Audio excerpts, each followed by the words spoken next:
Also, sehr geehrte Damen und Herren, ich sehe auf meiner Uhr, dass jetzt 3:30 genau ist. So, wir müssen starten und ich bin sehr froh, alles euch hier heute zu sehen.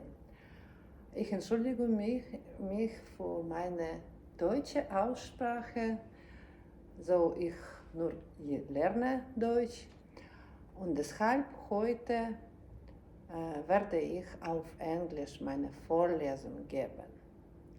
So, ladies and gentlemen, thank you very much that you're coming today to listen to my guest lecture, and I would like to show you and tell you a couple words about such mathematical approach as wavelet transform. Actually, I'm very happy to be connected with this area of mathematics and technique, and actually I worked a lot with this, and I tried to make this presentation as interesting as it's possible to show you how interesting could be this theory, and hope you will enjoy. Okay, so we'll start, and as you can see on the presentation, the title of today's guest lecture is 2-in-1 wavelet transform of discrete function, the method and its application. And in order to start, I would like to present myself. So my next slide is about me. As you already know, my name is Iuliia Yamnenko. I came from Ukraine, and now I'm affiliated here at Technical University of Munich in the STUM School of Engineering and Design and chair of Transportation System Engineering. However, my background is a little bit different than transportation systems, so I was graduated from the National Technical University of Ukraine. This is the most technical university that is located in the capital of Ukraine, in Kyiv.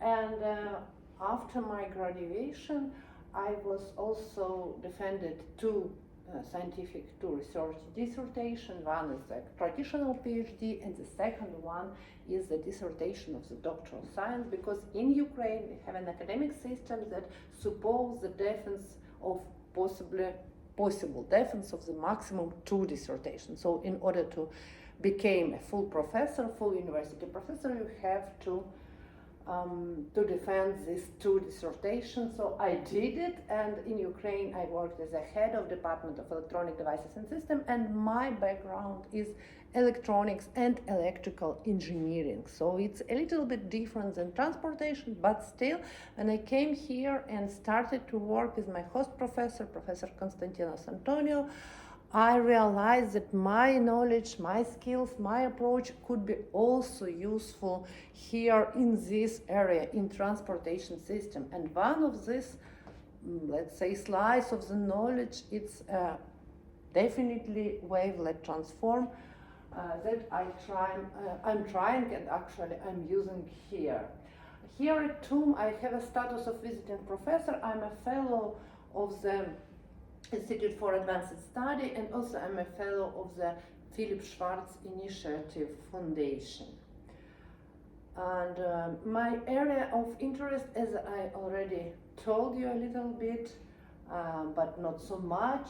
So previously, I was mostly interested, and also I have defended to my dissertation concerning the intellectual system to control the processes of energy generation and consumption in the electrotechnical systems with the distributed generation, so with the renewable energy sources, accumulator, and different types of the loads. Also, we were dealt with the virtual market of electrical energy in microgrid and smart grids. And you see also the sentence with the wavelet analysis, so it's a topic of our today meeting, so data processing and transmitting is also my field of interest. Also, we are dealing with the big data, with the machine learning, and anomaly detection. And the last point here in the list is the smart traffic management, so it's comparatively fresh direction in my research here in TU. Okay, as regards to content of our today lecture, so we will consider firstly a classical transform, so like very classical and traditional things is Fourier transform. I think everybody knows about it and works with it, and also other spectral methods. Then we'll go to the principles of wavelet and the main algorithm, the main scheme of wavelet, a Mallat algorithm, and then I will show you the most simple wavelet that is called wavelet of Haar, and a couple words about how it could be, this theory, wavelets could be applied, and then summary. So let's go. The learning objectives of our today lecture, so I would formulate it like you can see here at the screen. So I would like you to firstly to identify key features of wavelet transform compared to other methods. And second is describe the principle of the orthogonal multiscale analysis. That is the main thing in the wavelet analysis actually. And also I would be very happy if you also take away to other learning objectives during today's lecture. First is to compute the coefficients of wavelet decomposition, so how to apply it concretely, and then to compare wavelet with the spectral transform. What are pros and cons, what are common, what are different, and so on. So two learning objectives of the, let's say, first stage and then second stage. Okay, and in order to start with something interactive, I would propose you to share your opinion concerning, your knowledge maybe concerning wavelet transform. Maybe did you hear this term? Did you work with wavelet transform? How do you understand it? So please, you are welcome to scan a QR code or just go to the website of Mentimeter and enter the code that you can see on the screen, 31788508, and just answer the question by entering 3 words or the phrases that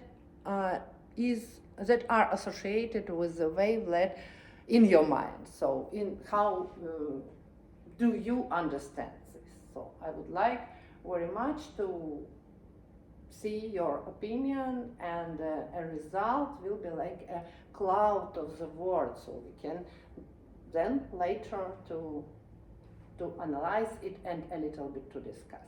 Thank you very much for your participation. It is very valuable for me, and if you are already scanned everything, yeah, okay, so I'm going further.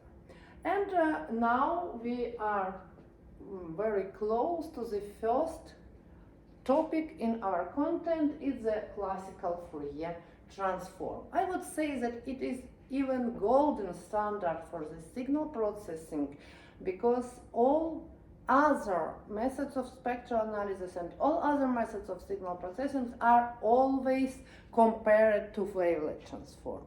So it's like a classical things that is constant, and all other things could exist only relatively to these things. Due to this famous scientist, famous mathematician, Joseph Fourier, you can see this nice guy here, and due to him now we are able to analyze frequency properties, time properties, and also make a lot of things, a huge amount of things concerning the signal processing.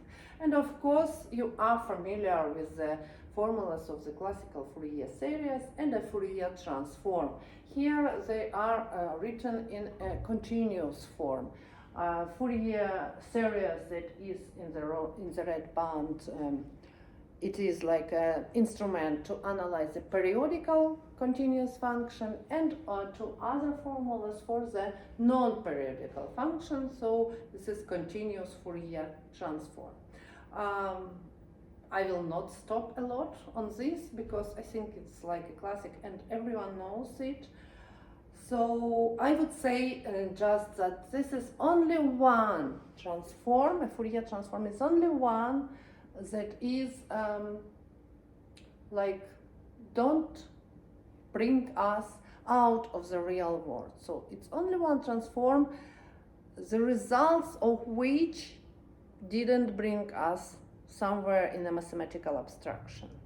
We have a time series like original function that is existing in a real world. We can measure it, we can see it on the screen of oscilloscopes, for example.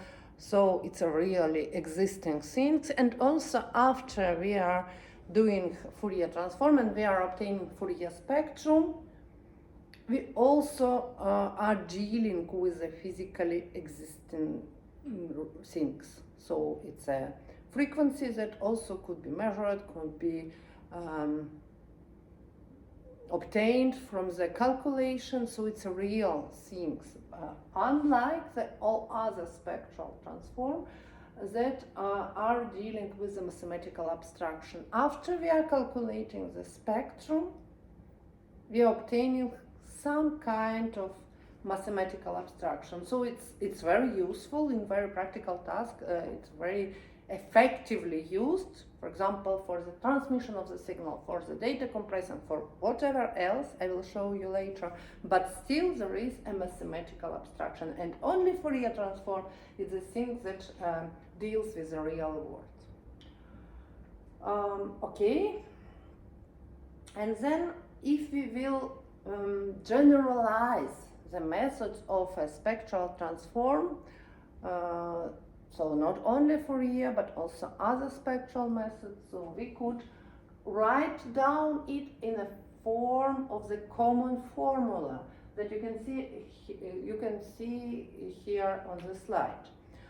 In the left part of this equation we see y, a capital Y from nu, that is like a spectrum or an image as a result of a spectral transform. And from the right side we have a sum, and under the sum we see y, small y with a lowercase, from x that is original signal.